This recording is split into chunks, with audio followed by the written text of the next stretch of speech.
سبق نمبر 51 سورت آل عمران کے 12ویں رکوع کی آیت نمبر 110 تا 120۔ قرآن مجید کی تلاوت حرفی لفظی اور با محاورہ ترجمہ بما تشریح حافظ محمد قاسم خان کی آواز میں۔ بسم اللہ الرحمن الرحیم۔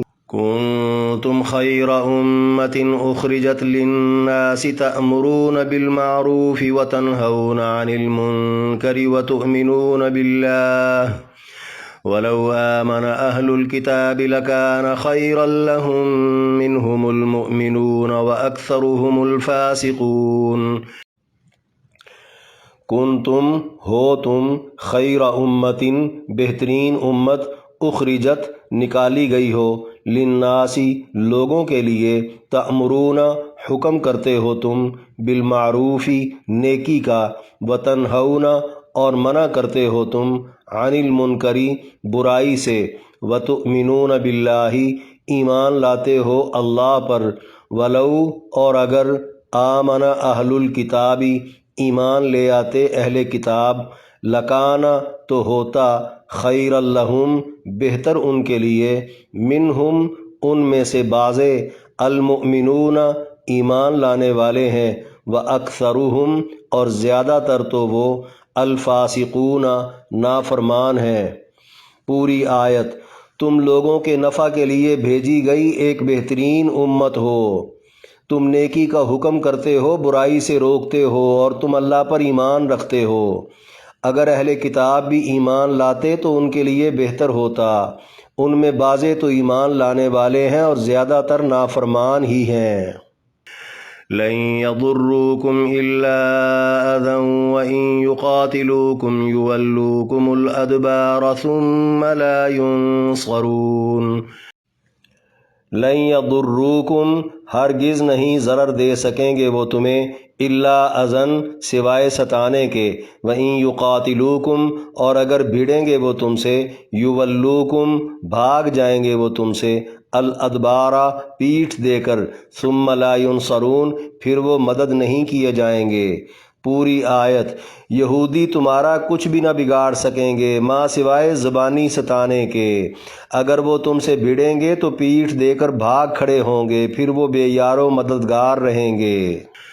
ضربت علیہم الذلۃ اینما ثقفوا الا بحبل من اللہ وحبل من الناس وباءوا بغضب من اللہ وضربت علیہم المسکنہ ذلك بأنهم كانوا يكفرون بآيات الله ويقتلون الأنبياء بغير حق ذلك بما عصوا وكانوا يعتدون۔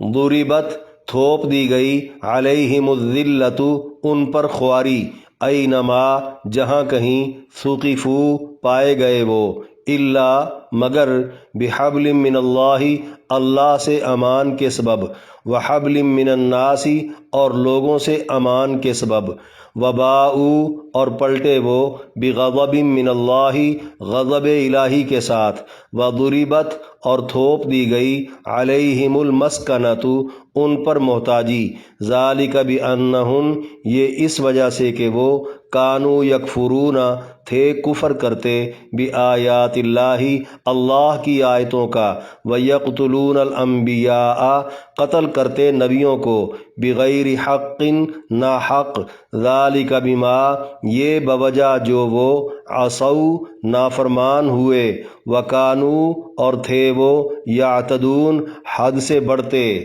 پوری آیت یہود پر خواری تھوپ دی گئی جہاں کہیں بھی وہ پائے گئے ماں سوائے اللہ کی امان اور لوگوں کی امان کے، اور وہ غضب الہی کے ساتھ پلٹے تو ان پر محتاجی تھوپ دی گئی کیونکہ وہ آیات الہیہ کا انکار کرتے اور نبیوں کو ناحق قتل کرتے تھے کیونکہ وہ نافرمان ہو کر حد سے بڑھتے تھے۔ لیسوا سواء من اہل الکتاب امۃ قائمۃ یتلون آیات اللہ آناء اللیل وهم یسجدون۔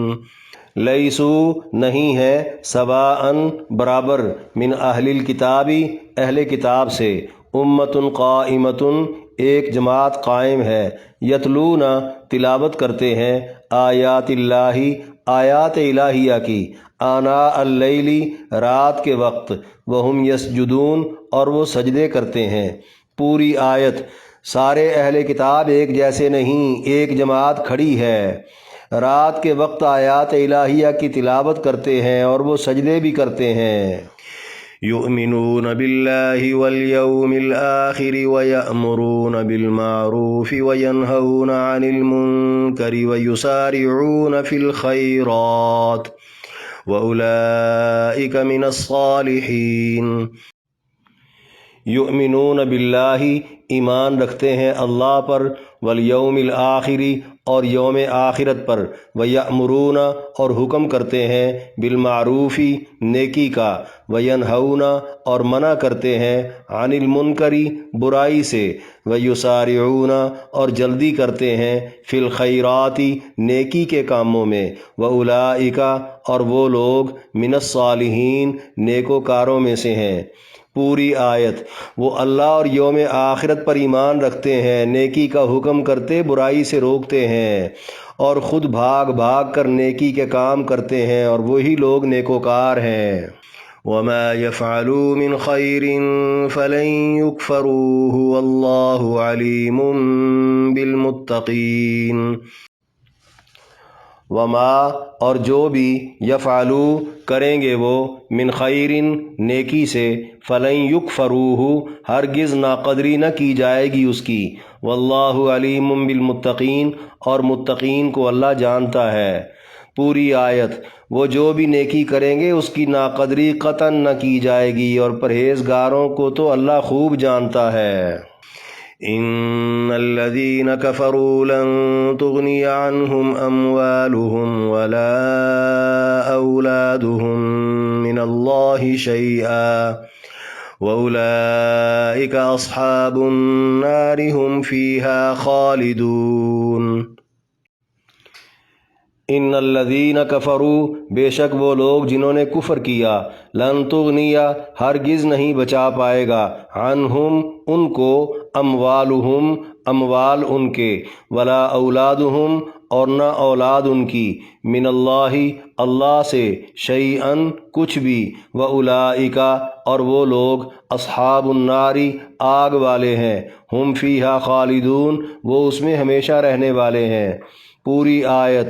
بلا شبہ جنہوں نے کفر کیا ہرگز ان کے اموال و اولاد اللہ سے ان کو ذرا بھی بچا نہیں پائیں گے، وہ آگ والے ہیں، آگ ہی میں وہ ہمیشہ رہیں گے۔ مثل ما ينفقون في هذه الحياة الدنيا كمثل ريح فيها صر أصابت حرث قوم ظلموا أنفسهم فأهلكته وما ظلمهم الله ولكن أنفسهم يظلمون۔ مثال ہے، ما ينفقون وہ جو خرچ کرتے ہیں، فی هذه الحیات الدنیا اس دنیا کی زندگی میں، کمثلی جیسے مثال، ریح ہوا کی، فیہا اس میں، صر کوہرا ہو، اصابت جا لگی ہو، حرثا کھیتی کو، قوم ظلموا ایسی قوم کی جنہوں نے ظلم کیا ہو، انفسہم اپنی جانوں پر، فاہلکتہ تو تباہ کر دیا ہو اس نے یعنی ہوا نے اس کو یعنی کھیتی کو، وما اور نہیں، ظلمہم اللہ ظلم کیا ان پر اللہ نے، ولیکن انفسہم اور لیکن اپنی جانوں پر، یظلمون وہ خود ظلم کر رہے ہیں۔ پوری آیت۔ مثال ہے جو کچھ وہ اس دنیاوی زندگی میں خرچ کرتے ہیں، جیسے سرد ہوا کی مثال جس میں کوہرا ہو، اور وہ اس قوم کی کھیتی کو جا لگے جنہوں نے اپنی جانوں پر خود ظلم کیا ہو، تو ہوا نے وہ کھیتی برباد کر دی۔ اللہ نے تو ان پر ظلم نہیں کیا، لیکن وہ خود ہی اپنی جانوں پر ظلم کر رہے ہیں۔ یا ایہا الذین آمنوا لا تتخذوا بطانة من دونکم لا یألونکم خبالا ودوا ما عنتم قد بدت البغضاء من افواہہم وما تخفی صدورہم اکبر قد بینا لکم الآیات ان کنتم تعقلون۔ یا ایہا الذین آمنوا، اے ایمان والے لوگو، لا تتخذوا، نہ بناؤ تم، بطانۃ بھیدی، من دونکم، اپنوں کے علاوہ، لا یعلونکم، وہ کسر نہیں چھوڑتے تمہاری، خبالاً، بربادی کی، ودو، ان کی چاہت ہے، ما عنتم، جو تکلیف پہنچی تمہیں، قد بدت، ظاہر ہو چکی، البغضاء، دشمنی، من افواہہم، ان کے منہوں سے، وما، اور وہ جو، تخفی، چھپاتے ہیں، صدورہم، ان کے سینے، اکبر، زیادہ بڑا ہے، قد بینا، تحقیق کھول دی ہم نے، لکم الآیاتی، تمہارے لیے آیتیں، ان کنتم تعقلون، اگر ہو تم سمجھ رکھتے۔ پوری آیت۔ اے ایمان والو، اپنوں کے علاوہ کسی کو بھیدی نہ بناؤ، وہ تمہاری بربادی میں کسر نہیں چھوڑتے، تمہاری جو تکلیف ہے وہ ان کی چاہت ہے، ان کی باتوں سے دشمنی ظاہر ہو چکی ہے، اور جو ان کے سینوں نے چھپا رکھا ہے وہ کہیں بڑا ہے۔ ہم نے تم پر آیتیں کھول دی ہیں، اگر تم سمجھ رکھتے ہو تو۔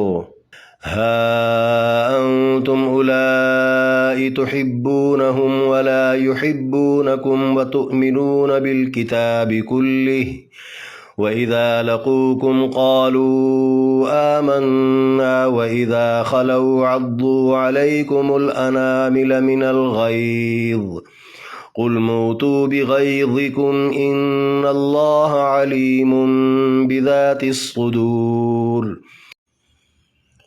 ہاں انتم، ہاں سن لو تم، اولائی، تم لوگ، تحبونہم، دوست رکھتے ہو ان کو، ولا یحبونکم، حالانکہ نہیں دوست رکھتے وہ تم کو، وتؤمنون، تم مانتے ہو، بالکتاب کلہ، ساری کتابوں کو، وَإِذَا لَقُوكُمْ، اور جب ملتے ہیں وہ تم سے، قالوا آمنا، کہتے ہیں ہم ایمان لائے، وَإِذَا خَلَوْا، اور جب الگ ہوتے ہیں، عضوا، کاٹتے ہیں وہ، علیکم، تم پر، الانامل، انگلیاں، من الغیظ، غصے سے، قل موتو، آپ فرما دیں مرو تم، بغیظکم، اپنے غصے کے ساتھ، ان اللہ علیم، بلا شبہ اللہ جاننے والا ہے، بذات الصدور، سینوں والے راز۔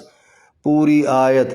سن لو تم ہی لوگ ان سے دوستی رکھتے ہو، حالانکہ وہ تمہیں دوست نہیں رکھتے، اور تم ساری کتابوں کو مانتے ہو۔ وہ جب تم سے ملتے ہیں تو کہتے ہیں ہم مومن ہیں، اور جب الگ ہوتے ہیں تو تم پر غصے سے اپنی انگلیاں کاٹ کھاتے ہیں۔ آپ فرما دیں تم اپنے غصے کے ساتھ مر جاؤ، بے شک اللہ سینوں کے راز جانتا ہے۔ ان تمسسکم حسنۃ تسؤہم وَإِن تُصِبْكُمْ سَيِّئَةٌ يَفْرَحُوا بِهَا وَإِن تَصْبِرُوا وَتَتَّقُوا لَا يَضُرُّكُمْ كَيْدُهُمْ شَيْئًا إِنَّ اللَّهَ بِمَا يَعْمَلُونَ مُحِيطٌ۔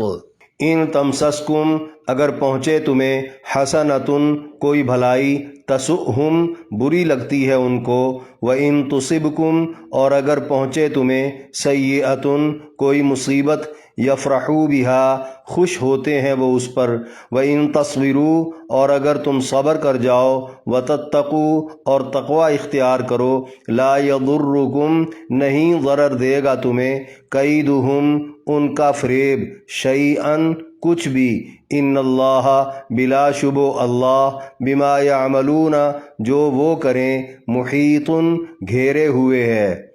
پوری آیت۔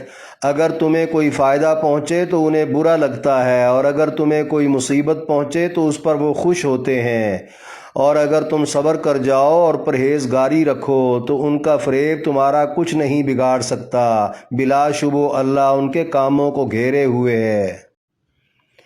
اس رکوع میں 11 آیات کی تشریح۔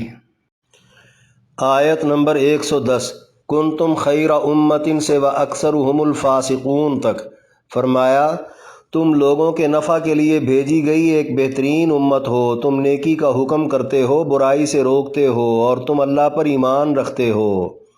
یعنی گزشتہ تمام امتوں کی نسبت امت محمدیہ ممتاز بھی ہے اور مقبول بھی۔ متعدد احادیث میں بسند صحیح روایات ہیں۔ اس سے مراد وہ جماعت ہے جنہوں نے نبی علیہ السلام کے ساتھ مدینہ ہجرت کی۔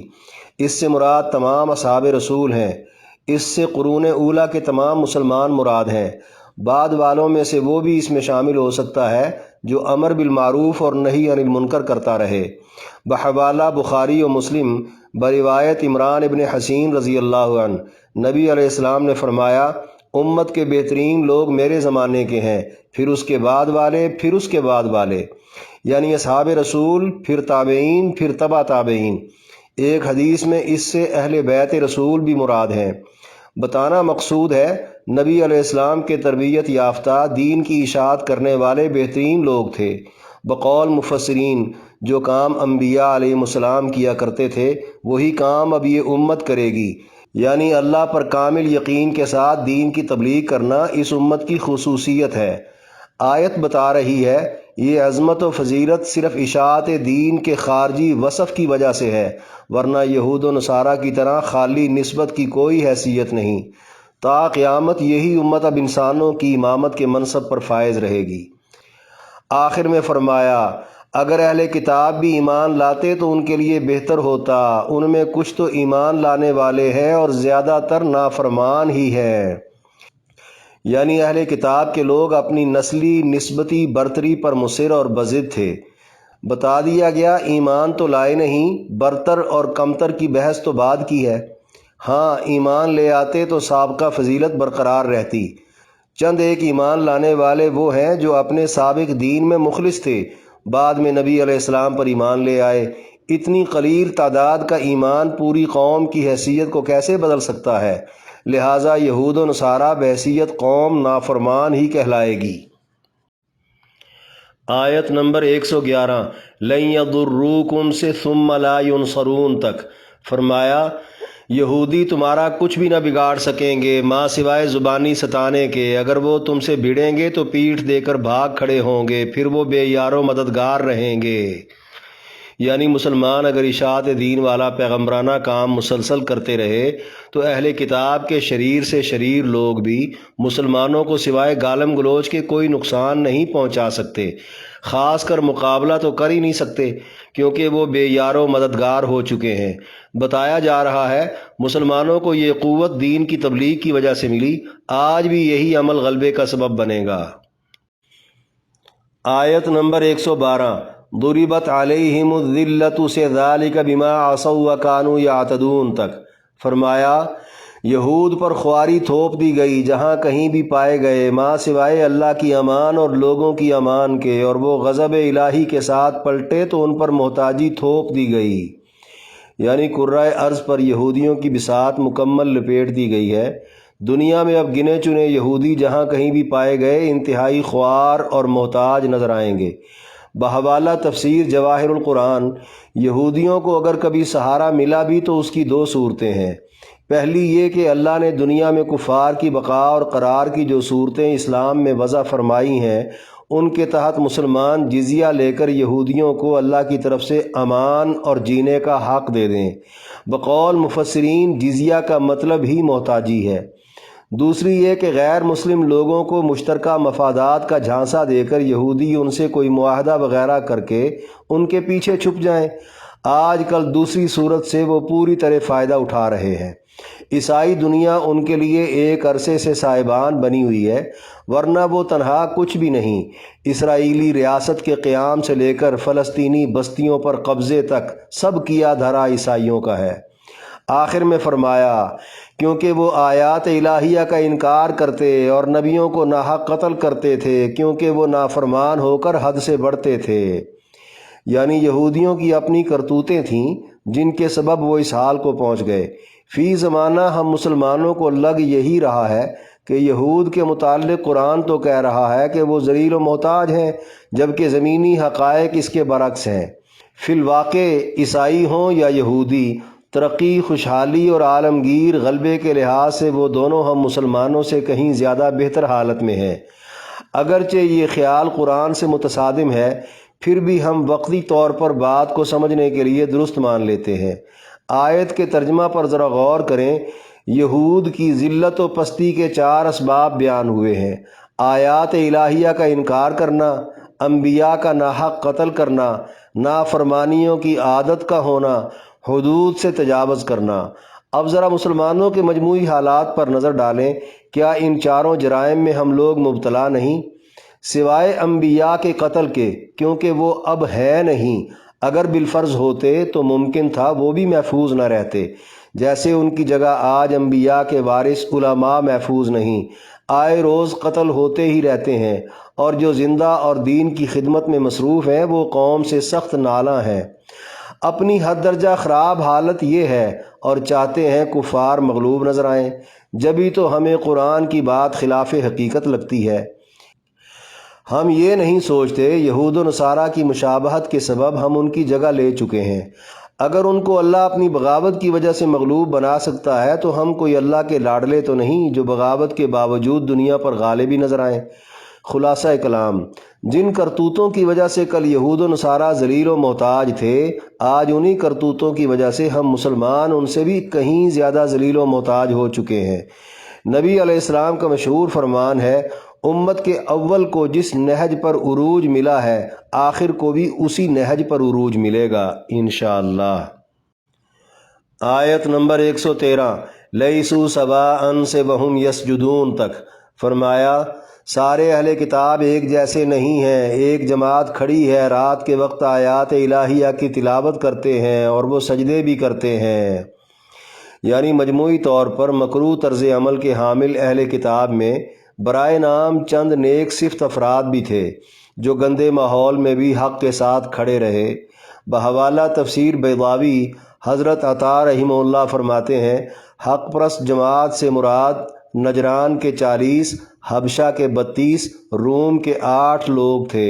یہ حضور علیہ السلام کی بعثت سے قبل بھی توحید پرست تھے اور اصل دین ابراہیمی سے واقف تھے۔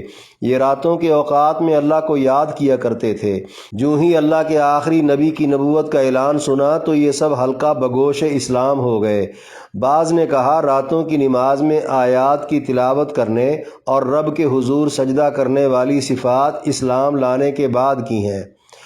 حضرت عبداللہ بن عباس رضی اللہ عنہ فرماتے ہیں، یہود نے ان کے بارے میں کہنا شروع کر دیا کہ ہمارے اندر سب سے برے لوگ یہی تھے، اگر اچھے ہوتے تو اپنے باپ دادا کا دین کیوں چھوڑتے؟ اللہ نے یہود کے رد میں اور نیک صفت لوگوں کی شان میں یہ آیات نازل فرما دیں۔ معلوم ہوا برے لوگوں میں کون اچھا ہے یہ سب اللہ جانتے ہیں، اور یہ بھی بات واضح ہو گئی جس کا رجحان اچھا ہو ہدایت بھی اسی کو ہی ملتی ہے۔ آیت نمبر 114، یؤمنون باللہ سے وَأُولَئِکَ مِنَ الصَّالِحِین تک فرمایا، وہ اللہ اور یوم آخرت پر ایمان رکھتے ہیں، نیکی کا حکم کرتے برائی سے روکتے ہیں، اور خود بھاگ بھاگ کر نیکی کے کام کرتے ہیں، اور وہی لوگ نیکوکار ہیں۔ یعنی یہ وہی لوگ ہیں جو اپنے سابقہ مذہب میں بھی بدعقیدگی اور گمراہی میں مبتلا نہ تھے، اب وہ اسلام قبول کر کے سبک رفتاری کے ساتھ نیکیاں کماتے ہوئے اللہ کے ہاں مقبولیت کے اعلیٰ معیار پر فائز ہو چکے ہیں۔ آیت نمبر 115، وما یفعلوا من خیر فلن یکفروہ واللہ علیم بالمتقین فرمایا، وہ جو بھی نیکی کریں گے اس کی ناقدری قطعاً نہ کی جائے گی، اور پرہیزگاروں کو تو اللہ خوب جانتا ہے۔ یعنی دنیا کی بھیڑ میں نہ تو پرہیزگار گم ہو سکتے ہیں اور نہ ہی ان کی کوئی نیکی، بلکہ ان کی نیکیاں قابل قدر ہوں گی، خاص کر جن لوگوں کا تذکرہ پچھلی آیات میں ہے۔ کفر کا ایک معنی ناشکری ناقدری بھی ہے، جیسے بندوں کی طرف کفران نعمت کی نسبت کی جاتی ہے، اسی طرح اللہ نے اپنی طرف کفران ثواب کی نسبت کر کے واضح کر دیا، جب لوگ حق کی ناقدری نہیں کریں گے تو اللہ بھی ان کے ثواب میں کمی کٹوتی کر کے کسی نیک عمل کی ناقدری نہیں کرے گا۔ آیت نمبر 116، ان الذین کفروا سے ہم فیہا خالدون تک فرمایا، بلا شبہ جنہوں نے کفر کیا ہرگز ان کے اموال و اولاد ان کو اللہ سے ذرا بھی بچا نہیں پائیں گے، وہ آگ والے ہیں، آگ ہی میں وہ ہمیشہ رہیں گے۔ یعنی پرہیزگار مسلمانوں کے برعکس کفار جہنم میں ہوں گے۔ مفسرین کے بقول دنیا میں اگر کفار بذام خود اپنے اموال و اولاد کے ذریعے کوئی نیکی کا کام یہ سوچ کر رہے ہیں کہ آگے چل کر وہ کام انہیں فائدہ دے گا، اول تو جسے وہ نیکی سمجھ کر کر رہے ہیں وہ تو نبی علیہ السلام کی مخالفت اور اسلام کی دشمنی ہے۔ اگر ایسا نہ بھی ہوتا تب بھی بوجہ کفر کوئی نیکی ہے ہی نہیں، کیونکہ نیکی کے اجر کے لیے ایمان لازمی شرط ہے۔ آیت نمبر 117 مثل ما ينفقون سے ولیکن انفسهم یظلمون تک فرمایا، مثال ہے جو کچھ وہ اس دنیاوی زندگی میں خرچ کرتے ہیں جیسے سرد ہوا کی مثال جس میں کوہرا ہو اور وہ اس قوم کی کھیتی کو جا لگے جنہوں نے اپنی جانوں پر خود ظلم کیا ہو تو ہوا نے وہ کھیتی برباد کر دی۔ اللہ نے تو ان پر ظلم نہیں کیا لیکن وہ خود ہی اپنی جانوں پر ظلم کر رہے ہیں۔ یعنی کفار اپنا مال جتنی بھی اچھی نیت سے مفاد عامہ کے لیے خرچ کریں، بھلے مخلوقات کو اس کا حد درجہ فائدہ بھی ہو، دنیا میں ان کی صفت و شہرت تو ہو سکتی ہے مگر آخرت میں ان کو اجر و ثواب نہیں ملے گا کیونکہ وہ کافر ہیں۔ اس کی مثال اللہ نے کھیتی برباد کرنے والی ہوا سے دی ہے۔ اکثر مفسرین کے نزدیک سخت سرد اور شدید تیز برفانی اور کہرے والی ہوا مراد ہے۔ حضرت عبداللہ بن عباس رضی اللہ عنہ کے قول کے مطابق سخت گرم آگ برساتی لو والی ہوا بھی ہو سکتی ہے۔ بعض مفسرین کا کہنا ہے جس ہوا میں آواز بھی ہو، جس طرح کی ہوا کا ذکر قرآن میں اکثر جگہ سابقہ عذابوں والی ہواؤں کی بابت کیا گیا ہے۔ بہرحال گرم ہو یا سرد، ایسی ہوا کھیتی برباد کر دیتی ہے۔ اسی طرح کفار کی ہر خیرات برباد ہو جائے گی۔ ظالم قوم کی کھیتی کا اشارہ یہ بتا رہا ہے اللہ کا اور دوسروں کا حق مار کر جو کھیتی تیار کی گئی ہو، کیونکہ نقصان ہمیشہ اسی کا ہوتا ہے جس نے کسی دوسرے کا نقصان کیا ہو۔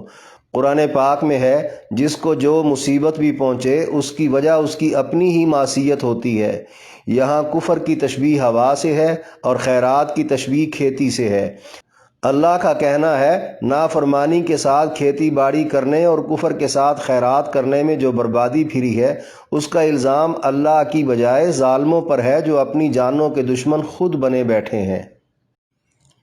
آیت نمبر 118 یا ایھا الذین آمنوا سے ان کنتم تعقلون تک فرمایا، اے ایمان والو اپنوں کے علاوہ کسی کو بھیدی نہ بناؤ، وہ تمہاری بربادی میں کسر نہیں چھوڑتے، تمہاری جو تکلیف ہے وہ ان کی چاہت ہے۔ ان کی باتوں سے دشمنی ظاہر ہو چکی ہے اور جو ان کے سینوں نے چھپا رکھا ہے وہ کہیں بڑا ہے۔ ہم نے تم پر آیتیں کھول دی ہیں اگر تم سمجھ رکھتے ہو تو۔ یعنی ایمان والوں کو سختی سے منع کر دیا گیا، کفار، مشرکین، منافقین کو کوئی مسلمان اپنا ہمراز نہ بنائے۔ جملہ مفسرین کے بقول اہل مدینہ کی آپس میں پرانی دوستیاں چلی آ رہی تھیں جس کے سبب دشمن بعض سادہ لو مسلمانوں سے دوستی میں اہم راز لے اڑتے تھے جو بعد میں سخت نقصان پہنچاتے تھے۔ دشمنوں کے سینے بغض و عناد سے بھرے پڑے تھے، کبھی کبھی ان کی باتوں سے دشمنی ظاہر بھی ہو جاتی تھی۔ اللہ نے مخفی باتیں کھول کر عقلاً کفار سے دوستیوں کا نقصان سمجھا دیا۔ آیت نمبر 119 ہا انتم اولائی تحبونہم سے ان اللہ علیم بذات الصدور تک فرمایا، سن لو تم ہی لوگ ان سے دوستی رکھتے ہو حالانکہ وہ تمہیں دوست نہیں رکھتے اور تم ساری کتابوں کو مانتے ہو۔ یعنی کافروں، مشرکوں، منافقوں کے ساتھ دوستی رکھنے سے منع کرنے کی وجہ عقیدے کے فرق کے باعث ایک طرف مکاری والی انتہا کی دشمنی اور دوسری طرف جملہ کتابوں کو ماننے والی انتہا کی خیرخواہی ہے۔ دوستی تو وہ ہوتی ہے جس میں دو طرفہ برابری والا احساس اور ہمدردی ہو۔ ساری کتابوں کو ماننے کا ایک مطلب یہ بھی ہے کہ مسلمانوں کے دلوں میں اگر کوئی نرم گوشہ تھا بھی تو اس کی وجہ صرف اور صرف یہ تھی کہ یہود و نصارہ تورات و انجیل کی کچھ نہ کچھ نسبت رکھتے تھے جبکہ وہ دونوں قرآن کے شدید منکر تھے۔ آگے فرمایا، وہ جب تم سے ملتے ہیں تو کہتے ہیں ہم مومن ہیں اور جب الگ ہوتے ہیں تو تم پر غصے سے اپنی انگلیاں کاٹ کھاتے ہیں۔ یعنی یہ ان بدبختوں کی قلبی حالت تھی۔ مشہور ہندی مثال ہے منہ میں رام رام بغل میں چھری، ظاہری طور پر مطمئن رکھنا، ذرا سا بھی شک نہ ہونے دینا اور باطن میں غصے سے سلگتے رہنا۔ لہٰذا مسلمانوں کو کفار و منافقین کے ظاہر پر یقین کر کے دھوکہ نہیں کھانا چاہیے۔ کفار کتنے ہی خیرخواہ کیوں نہ بن کر دکھائیں، کبھی بھی مخلص نہیں ہو سکتے۔ آخر میں فرمایا آپ فرما دیں تم اپنے غصے کے ساتھ مر جاؤ، بے شک اللہ سینوں کے راز جانتا ہے۔ یعنی ان کی یہ خباثت شاید کسی پر ظاہر نہ ہوتی مگر اللہ سے کیسے چھپ سکتی تھی۔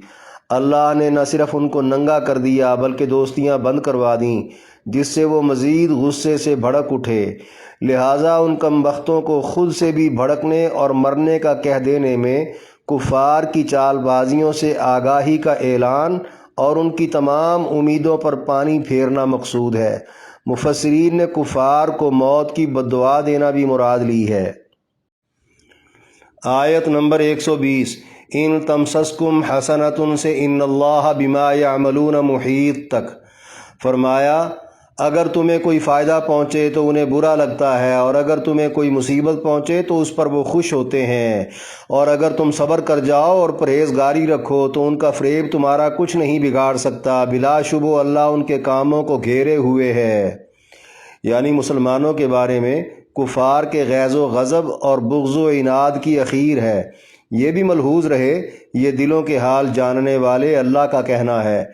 اندرین صورت مسلمانوں کو صبر اور تقوی کی نصیحت کا مطلب ہے کفار سے دوستیاں، تعلقات، رشتے اور راہ و رسم چھوڑنے پر جو کوفت اٹھانی پڑے اس پر صبر کرنا ہوگا۔ چونکہ یہ حکم عقیدے اور دین پر قائم رہ کر بے خوف و خطر زندگی گزارنے کے لیے ضروری تھا، اس لیے پرہیزگاری کا تقاضا سمجھ کر اس پر مکمل عمل کرنا ہوگا۔